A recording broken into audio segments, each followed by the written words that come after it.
Hello friends, in this quick tutorial I'm going to show you how to remove white background in Photoshop. First, open your image in Photoshop.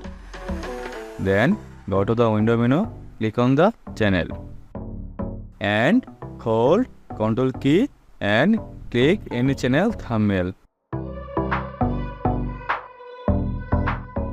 Then go to the select menu, click on the inverse. Go to the window menu, click on the layer and click on the marks icon on the layer panel and hold ctrl key, click on the adjust icon, select solid color and make black background and color layer copy,